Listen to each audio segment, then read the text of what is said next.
हम सीटेट गणित के सीरीज में आपको एक एक क्वेश्चन यहाँ पर देख रहे हैं कि कितना आसानी से क्वेश्चन सॉल्व हो जाता है सीटेट का, और आप ज़्यादा टफ क्वेश्चन नहीं आते हैं। केवल आपको ध्यान देना है, कैलकुलेशन मिस्टेक नहीं करना है, और आपको पेपर पर जब पेपर आप करेंगे तो जिस लेवल का वो 1 to 5 है, तो आप सारे क्वेश्चन को एज लाइक 1 to 5 पर अप्लाई करेंगे। 1 to 5 छोटे बच्चे पे। जब आप 6 to 8 दे रहे हैं तो वो आप क्या करेंगे कि बड़े बच्चों के लिए 6 to 8 की सोच रखेंगे कि तो उनके लिए क्या है, तो आपके ऑप्शन ज़्यादातर सही जाएंगे। तो यहाँ पर देखते हैं कि नेक्स्ट क्वेश्चन क्या कहता है कि प्राथमिक कक्षाओं में आकार और स्थान की समझ विकसित करने के लिए किए जाने वाले निम्नलिखित कार्यों को क्रम से लगाइए। तो इनको क्रम से लगाना है। तो देखेंगे कि प्राथमिक कक्षाओं में सबसे पहले 2D आकारों की भुजाओं और शीर्षों का अवलोकन करते हुए उनकी विशेषता का मिलान करना। नेक्स्ट क्या कहता है कि 2D आकारों की विशेषताओं का सहज बुद्धि से वर्णन करना। वर्णन करना तो लास्ट में होगा, क्योंकि अभी तो समझ नहीं पाएगा तो कैसे उसका वर्णन करने लगेगा। फिर क्या है कि कहता है कि 2D आकारों को छांटना। फिर क्या कहता है कि विभिन्न 2D आकारों की भुजाओं, शीर्षों और विकर्णों की गणना करते हुए उनका वर्णन करना। तो सबसे पहले क्या होगा कि बच्चा 2D और 3D फिगर को समझना चाहिए। तो फर्स्ट ऑप्शन इज सी, मतलब सबसे पहले वो क्या करेगा, सी को करेगा कि वो छांटेगा कौन सा सही है कौन सा गलत है।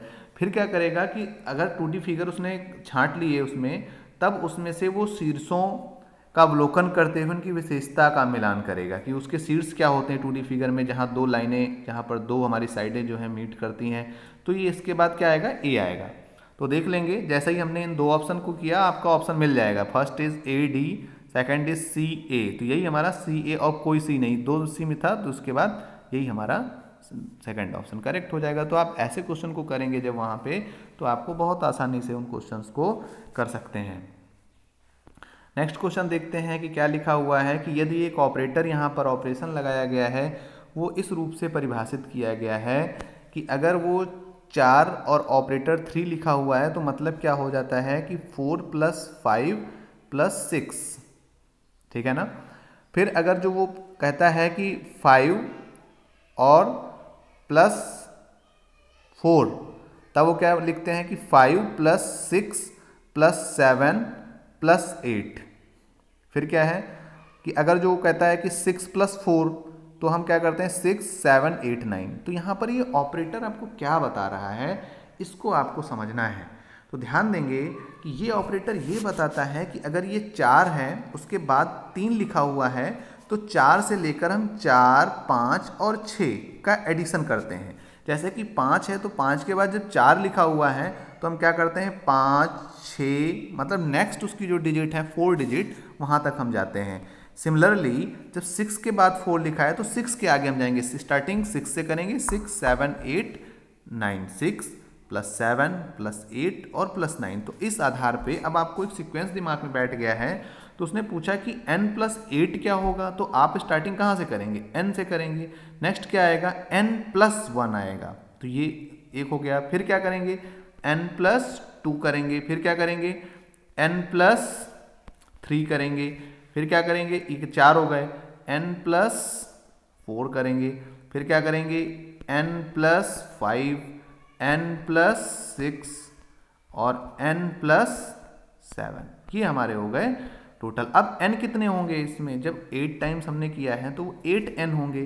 तो हमारा जैसे ही हम ऑप्शन में देखेंगे कि 8n है, तो ये और ये तो आपका कट हो गया ऑप्शन। अब बचे 2 कि ये आपका 4th होगा या आपका 1st होगा। तो देख रहे हैं कि हमारा 8 लास्ट में जाएगा, तो लास्ट से 8 मतलब 4 टाइम्स, आपका 4 टाइम्स, मतलब कि यहाँ से जैसे कि n से स्टार्ट किया, तो नेक्स्ट क्या हो गया n + 1, और लास्ट क्या होगा यहाँ से, क्योंकि 8 टाइम्स जाना है, तो n + 7। तो यहाँ पर ऐसे ही इसका 6 + 1 बन जाएगा। ऐसे ही यहाँ पर 5 + 2, तो ये 7 कितने टाइम्स आएगा, 4 टाइम्स, क्योंकि 8 टर्म्स हैं टोटल। तो यहाँ पर आ जाएगा 4n + 28, 8n + 28। सॉल्व कर लेंगे, अदरवाइज आप काउंट भी कर सकते हैं, 0 + 1 + 2 + 3 + 4 + 5 + 6 + 7, तो 28 ही आपका आएगा। नेक्स्ट क्वेश्चन की ओर चलते हैं। क्या कहता है कि एक शिक्षक कक्षा से ऐसा फिगर दिखाकर पर 1/8 निरूपित करने के लिए कहता है, निम्नलिखित में से कौन सा निरूपण गलत है। तो ध्यान देंगे कि कोई भी क्लास जब होती है तो वो पूछ रहा है कि कौन सा निरूपण गलत है। तो ध्यान देंगे कि जब हम किसी भी फिगर को, कोई भी हमारा फिगर है, अगर हम किसी भी पैटर्न से उसको बराबर 8 पार्ट में डिवाइड जब कर लेंगे तो उसका जो एक पार्ट हम सेडेड कर देंगे वही 1/8। जैसे कि ये फिगर है तो ये देखिए, इसको 8 पार्ट में पहले बराबर बराबर डिवाइड किया गया तो और एक पार्ट को उसने कलर कर दिया, तो ये हमारा है करेक्ट है। उसने पूछा है गलत, रॉन्ग पूछ रहा है। ऐसे ही फोर्थ भी सही है क्योंकि एक ही ऑप्शन को उसने कलर किया है। इसको पहले उसने 2 पार्ट में डिवाइड किया तो ये हाफ हाफ हो गए, फिर हाफ को उसने देखो इधर वाले को 4 में बराबर किया और इधर वाले को 4 में किया, तो मतलब वो बराबर ही 1/8 को ही काउंट किया। लेकिन यहाँ पर ये जो फिगर है तो ये एक इरेगुलर फिगर है, मतलब सिमेट्री इसमें नहीं है, तो इसमें बराबर नहीं आप कह सकते हैं कि बराबर, तो ये आपका गलत है। नेक्स्ट क्वेश्चन क्या कहता है कि गणित में निदानात्मक परीक्षण का उद्देश्य है। तो गणित में निदानात्मक जो परीक्षण के उद्देश्य क्या होते हैं कि बच्चे की समझ में जो रह जाता है कि मतलब कि अगर हम 4th 5th में पढ़ा रहे हैं तो हमारा कुछ ऐसा चीज़ें रह गई हैं जो 5th के बच्चों, लेकिन बच्चा 5th में पहुंच गया है लेकिन उसको वो चीज़ें नहीं आती हैं जो कहीं छूट गई हैं, तो ऐसा जो होता है वो कहीं ना कहीं उनमें जो गैप हो जाता है, लर्निंग गैप जिसको बोलते हैं, तो प्रगति पत्र को भरना बिल्कुल गलत है। संक्रांत परीक्षा के लिए प्रश्न पत्र की योजना बनाना बिल्कुल गलत है, निदानात्मक परीक्षण नहीं है। बच्चों की समझ में निहित रिक्तियों को जानना, कि हम ये समझ जाते हैं कि ये बच्चे जो है सीखना चाहिए था और इनका कहीं ना कहीं रह गया है, तो इसको पता लगाने को हम निदानात्मक परीक्षण कहते हैं। नेक्स्ट क्वेश्चन क्या कहता है कि 40,40,7,928 को पढ़ा जाएगा। तो क्या पढ़ा जाएगा? 4,07,928। बिल्कुल सही है, सिंपल सी बात को क्वेश्चन में पूछा है कि आपको शब्दों में लिखना है, जो अंक में लिखा है उसको शब्दों में लिखना था और आपने उसको बिल्कुल अच्छी तरीके से सॉल्व कर दिया। एक आयत की लंबाई, नेक्स्ट क्वेश्चन देखेंगे। एक आयत है तो एक आयत हम यहाँ पर ड्रॉ कर लेते हैं। आयत की लंबाई वो कहता है L है, आयत की लंबाई जो है वो L है। इसकी चौड़ाई लंबाई की आधी है तो इसकी चौड़ाई कितनी हो जाएगी? L/2 हो जाएगी। फिर क्या कहता है, इस आयत का परिमाप क्या होगा? इस आयत का परिमाप क्या होगा यदि उसकी लंबाई 2 गुनी कर दी जाए और उसकी चौड़ाई को समान रखा जाए। तो लंबाई अगर 2 गुनी कर दी जाएगी तो ये लंबाई उसकी कितनी हो जाएगी? 2L हो जाएगी। लेकिन चौड़ाई वही रखी जाए तो इधर की लंबाई तो बढ़ा दी गई है लेकिन चौड़ाई वही रखी गई है, तो ये तो 2L हो गया। तो L 2L कितना हो गया? 4L हो गया, लंबाई का एडिशन, और L/2 कितना हो गया? L हो गया। तो आपका आंसर कितना आ गया? 5L। तो आप ऐसे ही क्वेश्चन को करेंगे बहुत आसानी से, बहुत डीप वहाँ पर क्वेश्चन नहीं पूछा जाता है, आपको छोटी छोटी चीज़ों को समझना है और वही क्वेश्चन आपका स्कोर, बड़ा स्कोर कर देगा। नेक्स्ट क्वेश्चन क्या कहता है कि एक वहाँ पर हेक्सागन है, एक षटभुजाकार पिरामिड के बारे में कौन सा कथन सत्य है? तो ध्यान देंगे कि कोई हेक्सागन जिसमें 6 साइडें होती हैं, ये आपका क्या है? हेक्सागन है। फिर क्या कहता है 47 क्वेश्चन नंबर कि इसके 2 खटभुजाकार फलक होते हैं। फिर क्या कहता है? और 6 आयताकार फलक होते हैं।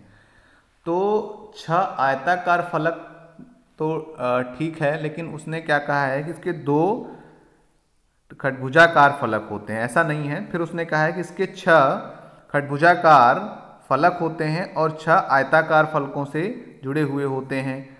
फिर उसने क्या कहा कि इसके 6 फलक होते हैं, आपको बताना है इसमें कौन सा सत्य है, करेक्ट कौन सा है। 6 फलक होते हैं और इसके प्रत्येक फलक षटभुज टाइप के होते हैं। फिर क्या कहा है कि एक बिंदु पर मिलते हुए 6 त्रिभुजाकार फलक के साथ, एक बिंदु पर मिलते हुए कितने, 6 त्रिभुजाकार, देखो यहां से सारे हैं ना, 1 2 3 4 5 6 त्रिभुजाकार फलक के साथ इसका षटभुजाकार आधार होता है। तो बिल्कुल सही है कि उसने पिरामिड की बात की है। अब पिरामिड क्या होता है, यहाँ से एक बिंदु पर सारे मिल जाते हैं ऐसे जाके।